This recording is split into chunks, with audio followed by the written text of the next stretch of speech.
Washington, D.C. has rolled out the red carpet for the Indian Prime Minister. Joe Biden welcomes Narendra Modi as he looks to tighten his relationship with the leader of a nation seen as a pivotal force in Asia for decades to come. The pomp-filled state visit marks their 10th meeting since Biden came into office. After leading the celebrations of the International Day of Yoga at United Nations headquarters, the Prime Minister reached Washington. He visited the National Science Foundation with US First Lady Jill Biden.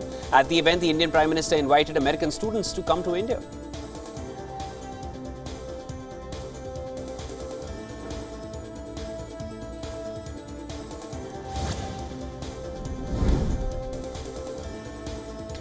With Indian Prime Minister Modi's state visit underway, US First Lady Jill Biden hosts a preview of state dinner at the White House in Washington, D.C.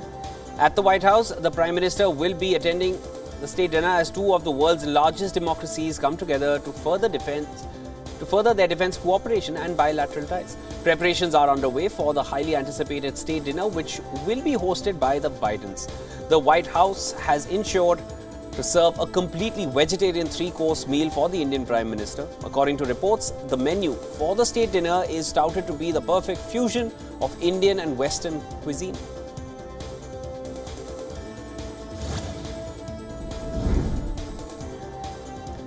At least 31 people got killed in a restaurant explosion in Yeshua city of China. According to initial reports, a liquefied petroleum gas leak is being cited as the cause of explosion.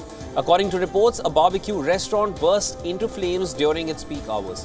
As an LPG leak caused a massive explosion, the explosion resulted in 38 casualties with 31 confirmed dead and 7 injured, who are receiving medical aid. As per state media reports, owner of the restaurant was among 9 held over the explosion.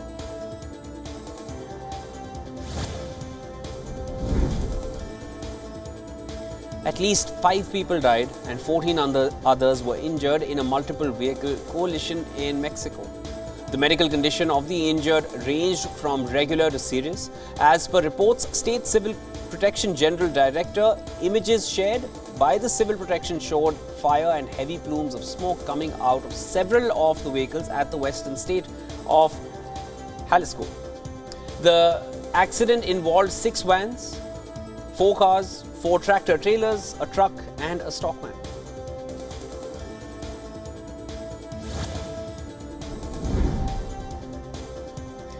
A blast ripped through the street in the busy Latin quarter of central Paris, causing the facade of one building to collapse, blowing out windows and starting a huge blaze. According to the police, at least 37 people were injured, including 4 who are in a critical condition.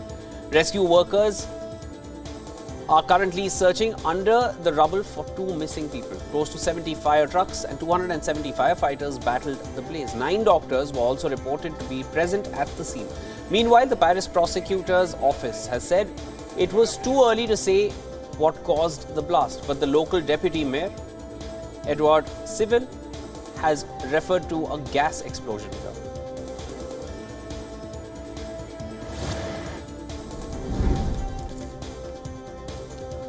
A Russian missile strike on a town in Ukraine's Donetsk region injured at least 2 civilians on Wednesday. Whistling sounds sounding like a rocket engine were heard, followed by a powerful explosion that shook walls. As per reports, residents injured during the incident said the missile hit their home while they were inside. The windows of their neighbor's house were also blown out. Visibly shaken, gasping for air and with a quivering voice, the injured residents picked through debris in their badly damaged home. Neighbors stood outside. Some sobbed while others tried to calm frightened children.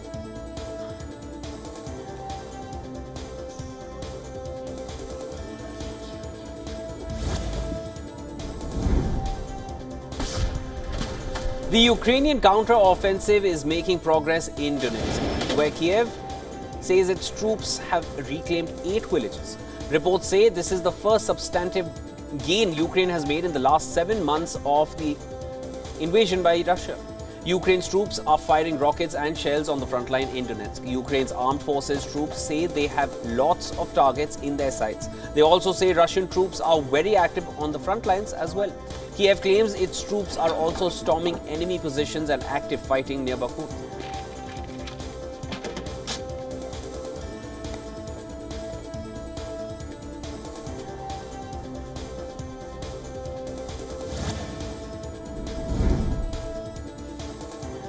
In a rare drone strike in the West Bank, Israeli forces struck and killed 3 members of an alleged terrorist cell in the region. The strike came in response of a Palestinian man killed after Israeli settlers attacked Palestinian villages in the area. As per the firefighters on ground, 3 dismembered bodies were found inside the car, which were allegedly hit by missiles. According to Palestinian intelligence, the drone strike is a first in the West Bank by the Israelis since August of 2006. Officials said the attacks seemed to be in retaliation for the killing of 4 Israelis a day before.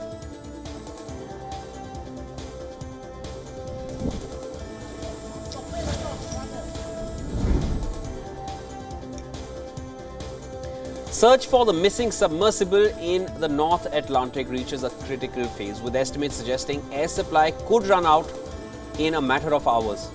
Rescuers concentrate on a remote area where undersea noises have been detected. The desperate search for 5 people on board the missing submersible is complicated by daunting challenges at the location. The sub lost contact with its mothership on Sunday as it descended to the wreck of the Titanic. The vessel went missing as it reached the bottom of the 4-kilometer deep ocean. An area whose crushing water pressure makes it difficult for many rescue vessels to reach.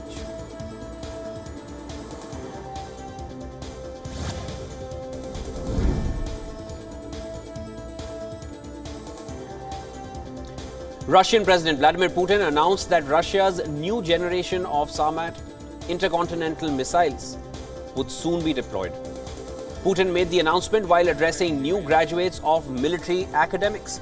The missiles are capable of carrying 10 or more nuclear warheads. The first Sarmat launchers will be put on combat duty soon, Putin said.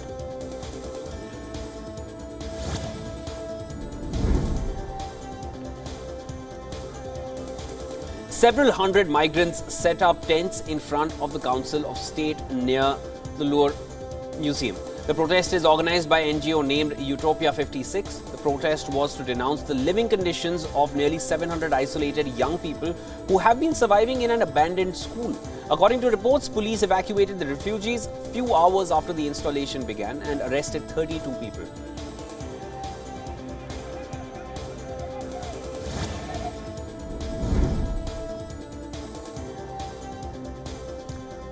Australia's internet safety watchdog on Thursday threatened to fine Twitter for failing to tackle online abuse. The authority said Elon Musk's takeover had coincided with a spike in toxicity and hate on the platform. A former Twitter employee, eSafety Commissioner Julie Inman, said the platform was now responsible for 1 in 3 complaints about online hate speech reported in Australia. Inman Grant said Twitter had 28 days to show that it was serious about tackling the problem, or it would face heavy fines for every day it missed the deadline.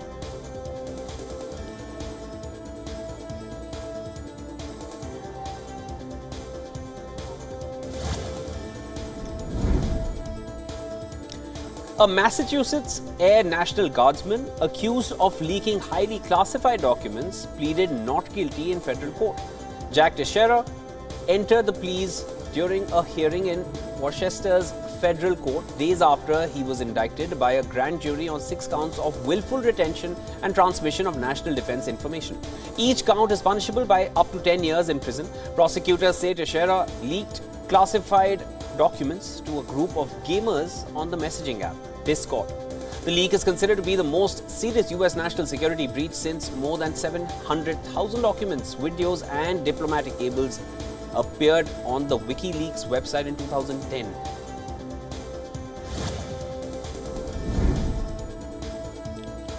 In a landmark move, Indian airline Indigo has made one of the largest ever aircraft purchases, announcing a firm order to buy 500 narrow-body planes from Airbus.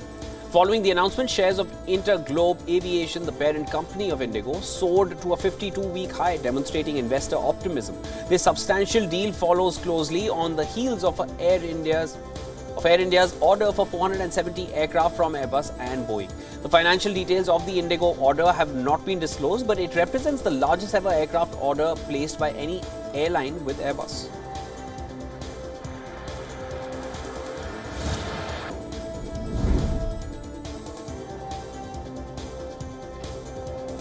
In a significant development, the Biden administration is reportedly set to announce measures to make it easier for skilled Indian workers to live and work in the United States.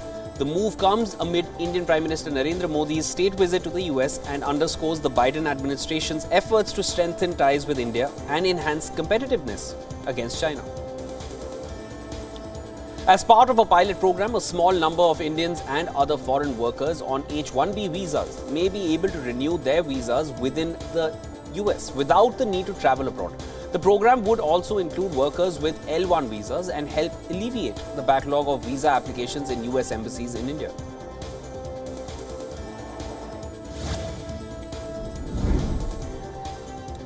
Climate activist groups protested in front of the Eiffel Tower on Wednesday ahead of a global financial summit.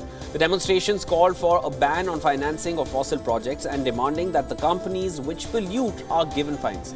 The summit for a new global financial pact organized by French President Emmanuel Macron aims to tackle various crises impacting the global economy, such as energy, health and country debt.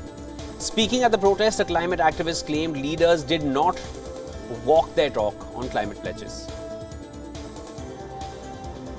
No. Sorry. It's not.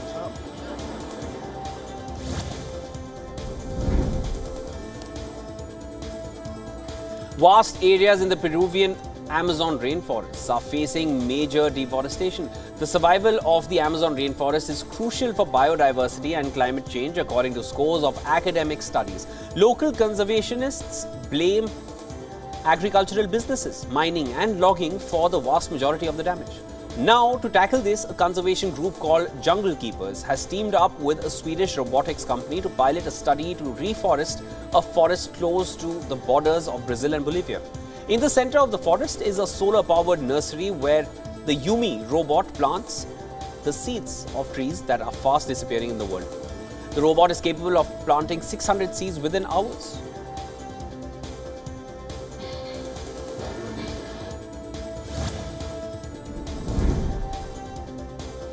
OpenAI, the creator of ChatGPT, is planning to soon launch a marketplace, or rather an app store, that will allow developers to sell AI models built on top of its AI technology. Now, this entrepreneurial model will offer ChatGPT customers and AI developers more business and also provide them with a common platform to interact. The proposed marketplace is set to compete with app stores run by Salesforce and Microsoft and also help OpenAI's technology reach a much wider audience.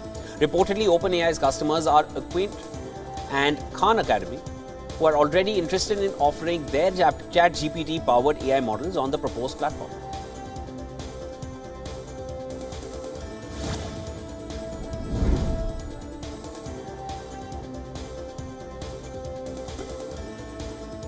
US regulators have now approved the sale of chicken which is made from animal cells. It has allowed 2 California companies to offer lab-grown meat to restaurants. The US Department of Agriculture gave the green light to Upside Foods and Good Meat to sell meat that doesn't come from slaughtered animals. It is being referred to as cell-cultivated or cultured meat as it emerges from the laboratory and arrives on dinner plates. The move launches the new era of meat production aimed at eliminating harm to animals and drastically reducing the environmental impacts of grazing, growing feed for animals and animal waste.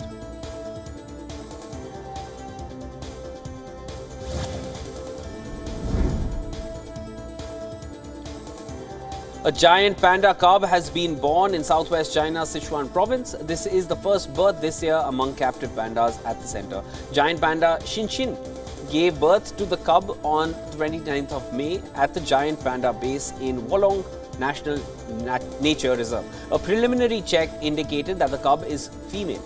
The center is home to the world's largest captive population of the species.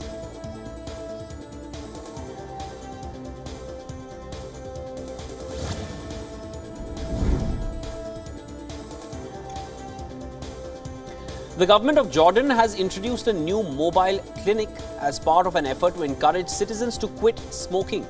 Experts at the clinic provide visitors with health tips and tests free of charge. The clinic also provides a variety of services. One visitor said it helped him go from 2.5 packs to 1 cigarette, and all in one day.